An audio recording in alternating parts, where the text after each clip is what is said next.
Major ডালিম বলছি। অদ্য সকাল হতে খন্দকার মুশতাক আহমদের বলিষ্ঠ নেতৃত্বে সামরিক বাহিনী ক্ষমতা দখল করিয়াছে। শেখ মুজিব ও তার খুনি দুর্নীতিবাজ সরকারকে উৎখাত করা হইয়াছে।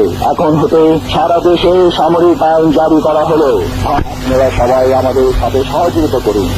আপনারা নিশ্চিন্ত থাকুন, কোনো অসুবিধা আপনাদের হইবে না। বাংলাদেশ জিন্দাবাদ। 1975-এর 15ই আগস্ট ইথারে ভাইসা আসা এই বজ্র নির্ঘোষ শুনছিল দেশবাসী। প্রবল প্রতাপশালী শেখ মুজিবের শাসনের অবসান হয়েছে, সারা দেশে কারফিউ জারি হয়েছে। কিন্তু কি অবাক ব্যাপার, কারফিউ ভেঙে দলে দলে উৎফুল্ল জনতা নেমে আসছে রাস্তায়। চারিদিকে মুক্তির আনন্দ, এক বর্বর স্বৈরাচারের পতন হয়েছে।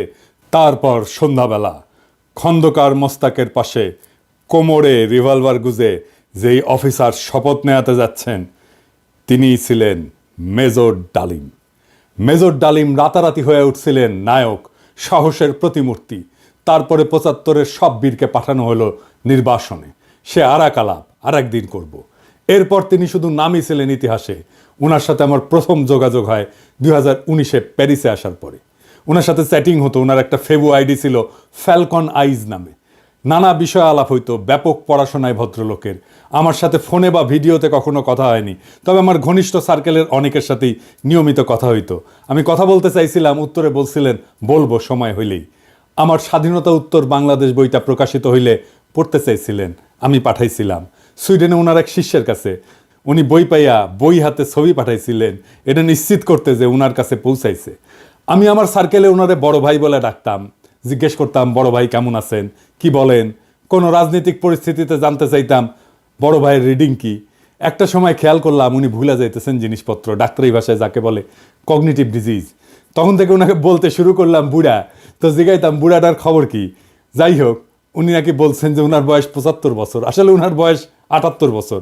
ওনার জন্ম 1946 সালে উইকিপিডিয়ার তথ্য অনুসারে। 64 সালে বিমান বাহিনীতে যোগ দেন ঠিক 18 বছর বয়সে। বুড়া বয়সে 3 বছর কম হয়ে বলছে আর কি, আমার অনুমান ভুলে বলছে। এপিসোডের স্ক্রিপ্ট লিখতে লিখতে ওনার ছবিটা খুঁজতেছিলাম, যে ছবিটা দেখাইলাম আমার বই হাতে, ছবিটা পাইতেছিলাম না। তো সুইডেনের বাইরে ফোন দিলাম, তো উনিও খুঁজতেছেন। এর মধ্যে বুড়া ফোন দিছে ওই সুইডেনের বাইরে। তো উনি যখন জানলেন যে আমি লাইনে আছি, উনি স্পিকারে দিলেন, আমি শুনতেছি। উনি বলতেছেন, আমাদের দুইজনকে স্পিকারে দিলেন। উনি জিজ্ঞেস করলেন পিনাকি কি দেখছে আমার লাইভ। আমি বললাম হ দেখছি বড় ভাই। তো সুইডেনের বড় ভাই ওনারা বলতেছেন, আপনি পিনাকির বই হাতে একটা ছবি তুলছিলেন না, আছে ওইটা। আমি শুনতেছি। তো বুড়া বলতেছে, পিনাকি বই লিখছে নাকি? কই, আমি তো দেখি নাই। তো রিসেন্ট মেমোরি নাই হয়ে যাইতেছে, আর্লি সাইন অফ আলঝেইমার্স। যাই হোক, বুড়া আমাদের মাঝে আরো অনেকদিন বাইচা থাকেন। ওনার লাইভ এপিসোড করছে ইলিয়াস।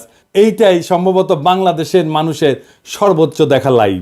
ইউটিউবে একসঙ্গে সর্বাধিক সংখ্যক দর্শকের লাইভ স্ট্রিমের রেকর্ডটা 8 মিলিয়ন। তবে এইটা বাংলা ইউটিউবের সর্বোচ্চ, এটা নিঃসন্দেহ। এবং আমার মনে হয় এই রেকর্ড আর কেউ কখনো ভাঙতে পারবে না। এইবার আসেন এপিসোডের প্রসঙ্গে। বাম, আওয়ামী লীগ আর প্রগতিশীল বিএনপির পুচ্ছে আগুন লাগিয়েছে একই সাথে। যাই হোক, আমি সবগুলা আগুন নিয়ে আজকে কথা বলবো না, কয়েকটা আগুন নিয়ে কথা বলি। প্রথম অভিযোগ কি, মেজর ডালিম নাকি খুনি। আসলে কি মেজর ডালিম খুনি? আসলে না খুঁজে দেখি। বিপ্লবী এবং সৈনিকদের খুনি বলা যায় না, কারণ তাদের কর্মকাণ্ড এবং উদ্দেশ্য সাধারণ অপরাধীর সাথে তুলনা করা যায় না। আদালত যখন প্রাণ নেয় সেটাকে খুন বলা যায়? একজন সৈনিক যখন দেশের শত্রুকে হত্যা করে সেটা কি অপরাধমূলক কাজ? একজন নারী যখন তার ধর্ষককে হত্যা করে ফেলে ধর্ষণের সময়, সেটা কি অপরাধ? না, সেটা না। কেন না? এর কয়েকটা কারণ আছে, বুঝে দেখি। 1 নম্বর কারণ, নৈতিক পার্থক্য, মোরাল জাস্টিফিকেশন। বিপ্লবীরা সাধারণত বিদ্যমান শাসন ব্যবস্থার অন্যায় বা নিপীড়নের বিরুদ্ধে সংগ্রাম করে। তাদের কর্মকাণ্ড একটা বৃহত্তর সামাজিক এবং রাজনৈতিক পরিবর্তনের উদ্দেশ্যে পরিচালিত হয়, বৃহত্তর স্বার্থে। নৈতিক দৃষ্টিকোণ থেকে এটা ন্যায় যুদ্ধ, জাস্ট ওয়ার, এই ধারণার সাথে সম্পর্কিত। সৈনিকেরাও একটা প্রতিষ্ঠিত রাষ্ট্র বা আদর্শ রক্ষার জন্য কর্তব্য পালন করেন। 2 নাম্বার, উদ্দেশ্যের মাহাত্ম্য। এটাকে ইংরেজিতে বলে এন্ডস ভার্সেস মিনস।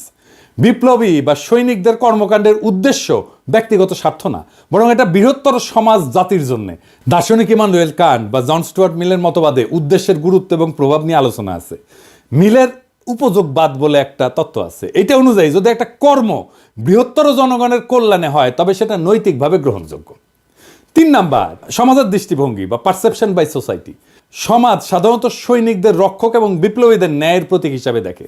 সময়ের সঙ্গে অনেক বিপ্লবীকে নায়ক হিসাবে স্বীকৃতি দেওয়া হয়। এটার আইনি ব্যাখ্যাও আছে। এক নম্বর হইতেছে যে লেজিটিমেসি অফ অ্যাকশন, মানে রাষ্ট্রীয় বৈধতা। সৈনিকদের কর্মকাণ্ড রাষ্ট্রীয় আদেশের আওতায় ঘটে। আন্তর্জাতিক আইন অনুযায়ী যুদ্ধ বা প্রতিরক্ষায় হত্যা বৈধ, যদি তা যুদ্ধের আইন মেনে চলে। 2 নম্বর হচ্ছে রাজনৈতিক লড়াই বনাম অপরাধ, পলিটিক্যাল স্ট্রাগল ভার্সেস ক্রাইম। বিপ্লবীরা সবসময় বিদ্যমান আইন ভঙ্গ করে। বিপ্লব বা অভ্যুত্থান বিদ্যমান আইনের উপরে।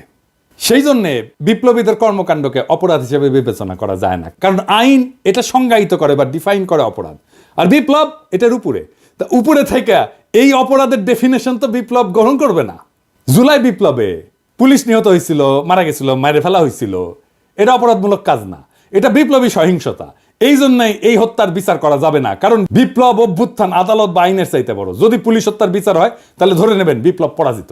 15ই আগস্টের বিপ্লব পরাজিত হয়েছিল জন্যই আগস্ট বিপ্লবের নায়কদের বিচার এবং ফাঁসি হয়েছিল। 3 নম্বর হইতেছে যে ইচ্ছাকৃত হত্যা বনাম কর্তব্য, ইন্টেনশনাল কিলিং ভার্সেস ডিউটি। সাধারণ অপরাধী ব্যক্তিগত স্বার্থে হত্যা করে, অন্যদিকে সৈনিকেরা যুদ্ধক্ষেত্রে এবং বিপ্লবীরা সামাজিক রাজনৈতিক কাঠামো এবং বিদ্যমান ব্যবস্থা বদলের উদ্দেশ্যে কাজ করে এবং এর ক্ষেত্রে বিপ্লবী সহিংসতা হয়। এইটা তাদের কাজকে ইচ্ছাকৃত হত্যাকাণ্ড থেকে আলাদা করে। সেই জন্যই তাদের কাজগুলোকে ইচ্ছাকৃত হত্যাকাণ্ড থেকে আলাদা হয়ে যায়। শেখ মুজিবকে কেউ খুন করেনি, সে অভ্যুত্থানে নিহত। তার পরিবারের সদস্যদের কেউ খুন করেনি, তারাও অভ্যুত্থানে নিহত। দ্বিতীয় অভিযোগ হচ্ছে মেজর ডালিম শিশু হত্যা করেছে। আবার ইন্টারেস্টিংলি কৌতুকপ্রদভাবে এটা আইসিছে বামেদের কাছ থেকে। হ্যাঁ, মেজর ডালিম কি শিশু হত্যা করেছে? মেজর ডালিম 32 নাম্বার আক্রমণ করে নাই, তারে দায়িত্ব দিতে চাইছিল, সে নেয় নাই।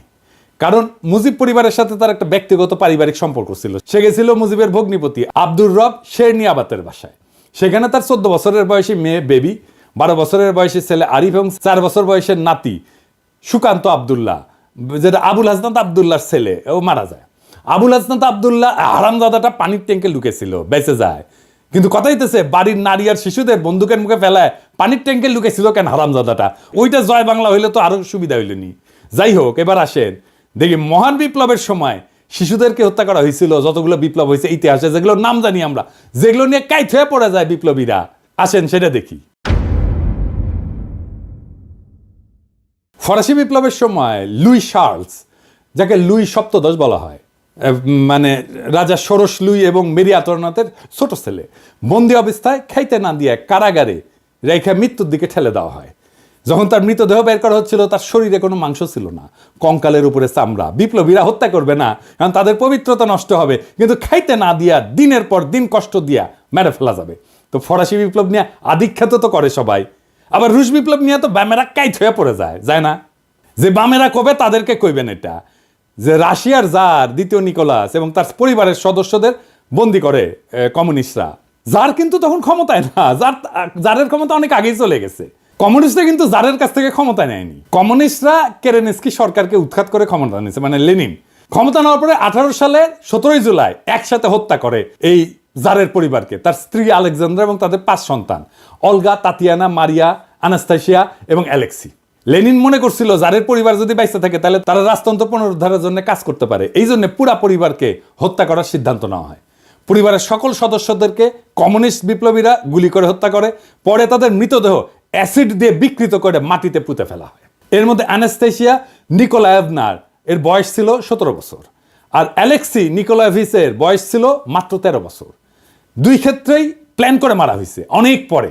15ই আগস্টে শিশুরা মারা গেছে কোল্যাটারাল ড্যামেজে, প্ল্যান করা হয়নি যে শিশুদের মারা হবে। এখন আমরা যদি বলি মেজর ডালিমেরা তো শিখেছে ফরাসি আর রুশ বিপ্লব থেকে, উত্তর আছে আগে বামেরা লেনিনের বিচার করুক, ফ্রেঞ্চ রেভলিউশনের বিপ্লবীদের বিচার করুক, জবাব আনুক, আমরা তারপরে জবাব দেব। এখন অনেকের মনে প্রশ্ন এসছে যে মেজর ডালিম কি তাহলে দেশে ফিরবেন বা ফিরতে পারবেন? আমাকে সুইডেনের ভাই, বড় ভাই, যিনি মেজর ডালিমের শিষ্য, উনি বলছেন ওনারে তো দেশে আনা দরকার। উনি অবশ্যই দেশে আসবেন। আমরা নতুন সংবিধান লিখলে 15ই আগস্টকে বিপ্লবী অভ্যুত্থানের মর্যাদা দেব। আগের রায় বিচার সবকিছু ইনভ্যালিড হয়ে যাবে। তিনি তখনই বীরের বেশে দেশে ফিরবেন। 24-এর বিপ্লব যারা নির্মাণ করছে তাদের অনেকেরই আইডল ছিলেন মেজর ডালিম, অন্তত আমার তো ছিলেনই। ওনার নাম আমরা আকাশে লিখে রাখবো ঈসা খান তিতুমির, হাজী শরীয়তুল্লাহর সাথে। বাংলাদেশে যতবার জালেম আসবে ততবার মেজর ডালিমেরা জন্মাবে। কখনো তাদের নাম হবে আবু সাইদ, কখনো তাদের নাম হবে মীর মুগ্ধ, কখনো তাদের নাম হবে ওয়াসিম, আনাস। আমরা এক একটা তারার নাম দেব এই বীরদের নামে। 24-এর বিপ্লব একটা প্রকৃত বিপ্লব হয়ে উঠবে যদি আমরা নতুন সংবিধান লিখে মেজর ডালিমকে দেশে ফিরে আনতে পারি। সেই দিন হবে বিপ্লবের প্রকৃত বিজয়।